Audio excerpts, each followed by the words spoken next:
ईद की आमद आमद है और ऑलरेडी हमारे ज़हन में चल रहा होता है कि ईद पे कुछ स्पेशल बनाना है। तो मैं आपके लिए एक बलोची और पख्तून डिश लेकर आई हूँ, दम पुख्त। अमूमन लोग रेस्टोरेंट में खाते हैं, लेकिन घर में बनाना बहुत ही आसान और बिल्कुल प्योर और परफेक्ट और ट्रेडिशनल रेसिपी है। अस्सलाम वालेकुम my dear viewers, welcome back to my channel. तो शुरू करते हैं अपनी ज़बरदस्ती रेसिपी। और दम पुख्त के लिए लिया है मैंने 2 kg के करीब बीफ और 300 ग्राम चर्बी। आप बीफ की जगह मटन भी ले सकते हैं। अब मैंने इसके ऊपर 1.5 टेबल स्पून नमक डाला है और 1.5 टेबल स्पून ही सिरका डाला है। आप लीमू भी डाल सकते हैं। सिरके और नमक के साथ अच्छी तरह मल के 10 मिनट के लिए इसे छोड़ देंगे और मैं इसे बिल्कुल ट्रेडिशनल तरीके से बनाऊंगी। और जल्दी से अगर आप मेरे चैनल पे न्यू हैं तो काइंडली मेरे चैनल को सब्सक्राइब कर लें। आपकी बहुत मेहरबानी होगी और मुझे बहुत ही खुशी होगी। मैं इसे हांडी में बना रही हूँ, आप किसी भी कढ़ाई या पतीले या कुकर में भी बना सकते हैं। असम्बल करते हैं। सबसे पहले नीचे चर्बी रखेंगे और उसके बाद मैंने 5 अदद दरमियाने साइज़ के आलू अच्छी तरह धो के छील लिए और वो रखे हैं। और उसके ऊपर हम अपना ये बीफ का गोश्त रखेंगे। जो हड्डी और नली हम इस्तेमाल कर रहे हैं उससे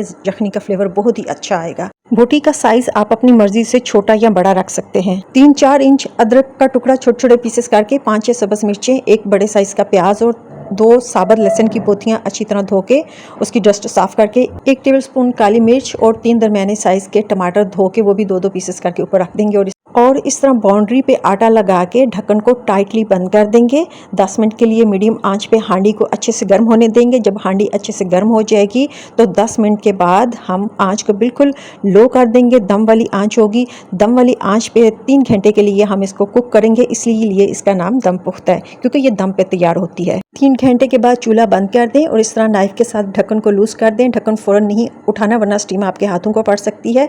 थोड़ी देर के बाद ढक्कन उठाइएगा। माशाल्लाह से इतनी ज़बरदस्त खुशबू आ रही है, मैं आपको बता नहीं सकती। ये देखिए पानी माशाल्लाह कितना ज़्यादा, कितनी ज़बरदस्त यखनी हमारी रेडी हो गई है। हर चीज़ का अपना पानी है, क्योंकि हमने तो इसमें बिल्कुल भी एक कतरा भी पानी का ऐड नहीं किया था। और ये प्योर यखनी और बहुत ही डिलीशियस और खुशबू तो पूरे घर में माशाल्लाह से फैल चुकी है। आलू चेक कर लें कितना ज़बरदस्त गला हुआ और बोटी कितनी टेंडर है, इतनी सॉफ्ट नहीं, ये देखें पकड़ने से ही टूट रही है। माशाल्लाह से ज़बरदस्त सा हमारा दम पुख्त तैयार है। और डिश आउट करें, यखनी ऊपर डालें, अपने प्यारों को बना के पेश करें। और घर में दम पुख्त बनाना कितना आसान है। मज़ेदार दम पुख्त रेडी है। लाइक करें, शेयर करें, चैनल को सब्सक्राइब करना मत भूलिएगा। मुझे अपनी दुआओं में याद रखिएगा। जज़ाकल्लाह खैर।